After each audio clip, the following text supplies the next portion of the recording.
I think some people might wonder, like, what do I actually do as a witch? Like, okay, so I've been training for years to develop these powers to interact with non-human entities and have experiences with these non-human entities. What am I actually using that for? Like, what's the point? Well, for the first few years, the point was literally just to learn. Like, I was not sharing my beliefs really, except with some very specific people.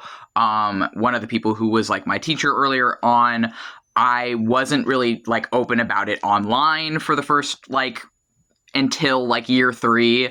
I was just like, it was just something I was exploring. I was trying to delve in and learn about it. And you might be asking, well, why would you want to learn about it? Why would you want to learn witchcraft? Well, I used to be an atheist. I wasn't just an atheist either. I had been raised evangelical in Christianity in childhood.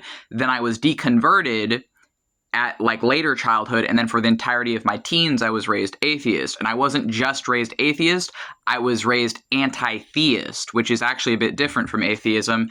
I have nothing against atheism. I have a lot against anti-theism, because at least from the form of it I was around was very sexist, transphobic, racist, and white supremacist in my opinion. Personally, and I did not fit into that as a disabled queer person. I think that atheism is fine. Anti-theism, where you are actively against theism, runs into a lot of issues. Anyways, but that's how I was raised. That's what I believed. I didn't believe in anything, essentially. I believed that people who believed in the spirit world were deceiving themselves, were just delusional, because I was taught that. Because I was taught that by my dad. My dad taught me to believe that anyone who's theistic, anyone who has religion, anyone who believes in anything spiritual is just deceiving themselves. So I believed that for a long time. And then when I was 20 years old, I summoned a Jinni. And that shattered literally everything I had ever believed in up until that point. Because I knew in that invocation, in that ritual, that was the first ever time I had ever had like a physical experience of a spirit where I could feel them next to me, even though at the time I couldn't see or hear spirits yet, but I could feel the presence of something next to me in the room with me in the invocation. And the person who did the invocation with me was able to see and hear the spirit and was able to communicate in front of me. And I knew, hearing the things that were coming out of this person's mouth, that it wasn't from them. And, that's, people will be like, oh, well, that could have just been hyper imagination, or it could have just been, a one-off experience. It could have just been whatever. Like, you're going to make any sort of excuse. And it's like, that's fine. I would have done the same thing if it hadn't happened to me. And if I hadn't experienced it firsthand for myself. And because I experienced it firsthand, because I had an experience I could not explain, that did not fit into my formal worldview, I decided to study occultism. I decided to learn as much as I possibly could. I decided to just take in everything like a sponge. That led to some issues. Because I was just kind of taking in everything that I'd been told to reject in my atheist teens and just listening to everyone, the issues that led to is I couldn't decipher yet. I hadn't yet learned how to decipher the sugar from the salt, how to decipher truth from bullshit. And I didn't know, because I didn't know. All I knew is that I had an experience of a Jinni. And so earlier I was working with deities like Thoth and Baphomet and some others. But I still felt sort of some doubt, and I still wasn't quite sure what I believed. I knew I was agnostic by that point. I knew that omnism felt right. Omnism is the belief that there's some truth, there's some truth in all belief systems and lack thereof, that everything has something to teach us, essentially, that all of it is true. And I felt kindred with omnism. And then I started to unpack sort of different things in my life that were going on when I was I got into chaos sorcery was one of the things. I read the Psychonauts Field Manual, and I learned that people can have egregoric, tulpamantic relationships with characters from fiction, that there are people called chaos sorcerers who can worship what you might deem a fictional character as a god, and turn through their belief in these different essentially fictional characters, would turn those characters into their own personal god, and then work with those characters as someone else might work with mythological god from like ancient texts. So when I learned about that, I was like, whoa, that's really interesting. I want to learn more about that. Like, what the heck is chaos sorcery? What the heck is tulpomancy? What the heck is egregores and metigores and all that stuff? Anyways, so I was disowned through a text on September 16th, 2022, by my primary abuser. And that is when I solidly started to dedicate myself specifically to theistic Satanism, sorcery, and demonolatry, and chaos sorcery for the form of sorcery. But I like narrowed my path down in response to being disowned, because after I was disowned and freed from my primary abuser, who had already largely been living away from, for the most part, since I was 16, but I was living away from him when he disowned me, but it still hurt like hell at the time, but in retrospect, I'm thankful for it because it freed me of his abuse. But anyways, so then on New Year's of 2023, I'm like, okay, I'm going to do chaos sorcery, demonolatry, or like theistic Satanism. I'm going to be a theistic Satanist and a chaos sorcerer. I did a black mass ritual. And it's funny because the ritual I was using is actually in the satanic rituals, which is atheistic Satanism. However, Anton LaVey got that ritual from an 1800s occultist who already was doing that. Like, it even says in the book that the ritual I was doing is from actually an 1800s occultist, so that he got it from. So it wasn't originally from atheistic Satanism. It was from 1800s occultism. But anyway, so I performed a black mass, but I didn't have any other people to do it with. So I just did it with action figures and dolls, and my gods. I just like did performed a version of the ritual with like some dolls, some action figures, because I didn't know anyone else to do the ritual with, and also with my gods at the time.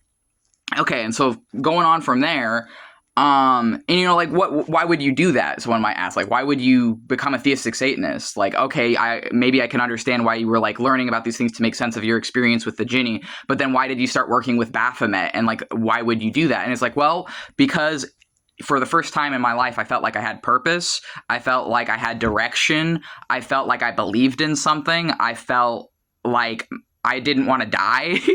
And I also was learning about myself and others around me, and I felt like I was becoming more compassionate, more empathetic, and I felt like my life was being enriched from these things.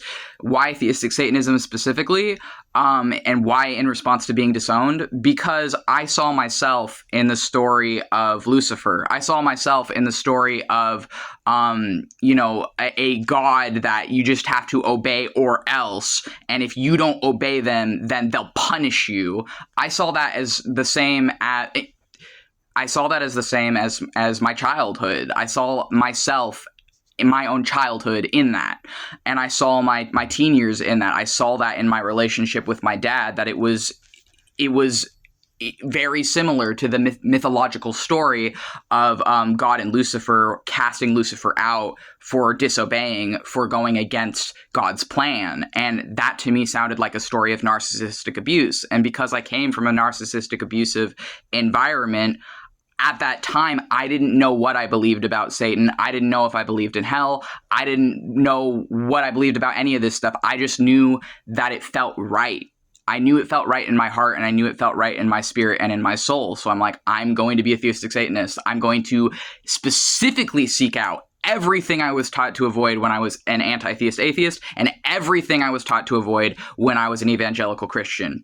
I'm going to seek out all of it. I'm going to just fucking take in everything. And then, so I started reading a bunch of different texts. I started listening to occult scholars on YouTube, such as Dr. Sledge, Dr. James Sledge here, who runs the channel Esoterica, who used to be a college-level educator on the history of occultism, religion, and esotericism.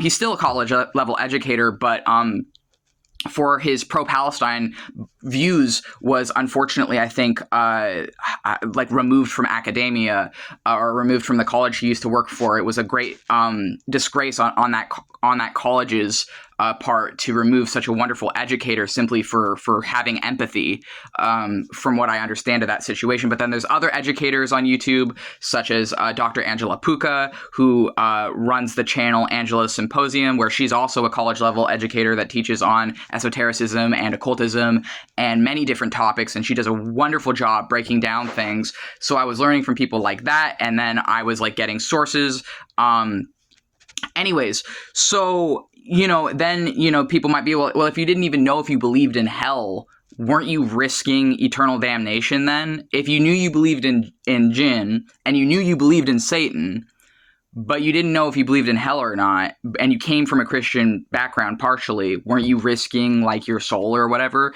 It's like, yeah, maybe. Maybe I was. If it was fucking worth it, though. Like, fully, 100% worth it. For me, it was 100% worth it because Azrael, the angel that was the first angel I met, was the first man in my entire life.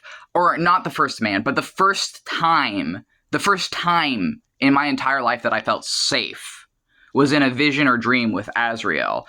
And Azrael, that angel, I felt had been guiding me towards chaos, sorcery, and theistic Satanism. So I'm like, well, I'm going to listen to this angel because they are the first being I've ever felt truly safe around that I feel like understands me to my core, to my very essence. And I feel like the reason I felt that way is because they are literally death. They are death itself as an angel. So is a lot of the other forms of Satan that I work with, such as Samael and Bezaliel and debatably Azazel, and Belial has some connections to death anyways, but the fucking death entities I felt like really fucking helped me. And so then my journey was to heal myself. Then the point became, after I've learned about this stuff, I recognize I have a severe fucking history of trauma in my childhood and teenage years, and I was diagnosed with dissociative identity disorder. Before I was diagnosed with dissociative identity disorder, and I'm perfectly fine saying this, I was just identifying as a disabled wizard, or as a possessed wizard. I was saying I was a possessed wizard before I was, like, clinically diagnosed with DID. But now that I'm, like, clinically diagnosed with DID, that, like, gives a different perspective on my experiences as well. But it's still my experiences. So anyways, I got diagnosed with DID. I recognized I had a lot of fucking trauma. I realized I need to heal myself. So then I went on a sort of, like, twisted, weird parody version of a sort of left-hand path from a theistic Satanist perspective and sorcerer, Western sorcerer occult perspective. I went on, like, my own variation of the left-hand path within myself over the course of, like, a year and a half. I don't use that label anymore, but at the time that was the labels I was using. And so I went through all these different parts of myself and also met all my different DID headmates and started to heal them one by one. I went through each one and started to heal them. We started to heal each other. We started to listen to each other. We started to heal our childhood trauma. And then eventually we reached a point where we were, like, mentally stable and more, like, grounded and more sane. We had healed ourselves. We'd healed our heart. It took a while. It took like weekly work. Like, it was a lot of work, but I stopped self-harming. I stopped being suicidal. I stopped hating myself. I started to genuinely and sincerely love myself, and I started to genuinely and sincerely love my life despite the things I've been through in my past. And so that was the point of it then. But then when I had achieved that, wholeness, when I'd achieved that health, for a time I was like, okay, well, should I stop being a witch now? Because I reached the goal I set out to reach. So I dropped the label theistic Satanist for a time because I was getting severely harassed and bullied online back then. And then I also, I not only dropped the label theistic Satanist for a time, I also fell into a sun worship cult sometime between, like, 2023, I think. I fell into a sun worship cult. That was really fucking bad. That was bad. Anyways, it was an in-person sun worship cult. That wasn't even the only cult I was in, because earlier on, learning about chaos sorcery, I fell for, like, some occult form of New Age. I fell for reality shifting, which I am going to refer to as a cult, and I do see it as a cult. And I fell for a destructive form of reality shifting that really did negative damage to my health as well. And then I got out of those cults, and I escaped both the online cult of reality shifting and the in-person cult of Atonism that I'd found myself in. I fucking got the hell out of there, and I escaped. And when I was in the sun worship cult, I was doing a lot of ketamine. But anyways, so then, healing myself, what was the point after that? And I'm like, well, then I learned about the Ars Goetia, and I'm like, oh, there's all these fucking demons in the Ars Goetia. I can learn more about, like, these demons, and there's all these other mythologies out there that I can explore. Like, I don't have to stop learning. There's always more shit to learn. I'm like, okay, well, now I'm going to learn about the demons of the Ars Goetia. And so I was doing that for, like, the last, I don't know, like, since 2023, essentially, and it's 2026 now. And then, and now I'm just sort of like, my current spiritual goal is to be, should I share this? I mean, realistically, who's gonna see this? Like 10 people, and like maybe one of them will like it, maybe. Okay, well, I can share. So my current spiritual goal is I want to be the first chaos sorcerer to have sex with every single demon of the Ars Goetia consensually. that's my goal, and I'm practicing spiritual prostitution. I'm practicing lust magic, or having sex with spirits and demons and jinn and things, and Satan. And Satan taught me how to essentially like seduce spirits and to like use my lust as an energy source and other things. So now I'm very confident in my spiritual prostitution. I'm essentially a slutty little wizard autistic twink. Anyways, so I'm that's been going really well, and so far I'm like, I don't know, like how many Goetias have I slept with now? Because I'm also like married to a couple of them now. Like over 10, like almost 20. It's nearly 20 now. So yeah, I'm like, I think 3 years into working with the Goetias now, and it's like nearly 20 that I've slept with now, I think. But yeah, essentially this is gonna fucking take me a while. Like, this isn't gonna be something that's just like, you know, happens really quickly. I might be able to do it I might be able to complete the work by next year. I'm not sure, but anyways, it's been fucking great so far. I fucking love it. And yeah, so that's like my current spiritual goal. And it's like, okay, well, why is that your current spiritual goal? Well, it's my current spiritual goal because I already healed myself. Now I want to have fun with my life. Now I want to just like fucking enjoy this while I have this human experience left. I want to like do what I can with it. So I hope this answers the question of like, why did I become a witch? Because I had an experience that I could not explain, that was like nothing I'd ever experienced before. Why did I stay a witch? To heal myself, to heal my heart and soul, in response to the childhood trauma and trauma I endured in my teenage years as well. And then why am I staying a witch? Because I want to fucking hang out with all these demons, and I want to have sex with demons and have fun while I'm still young. And honestly, while I'm old too, I'm still going to be doing this shit when I'm old, ideally.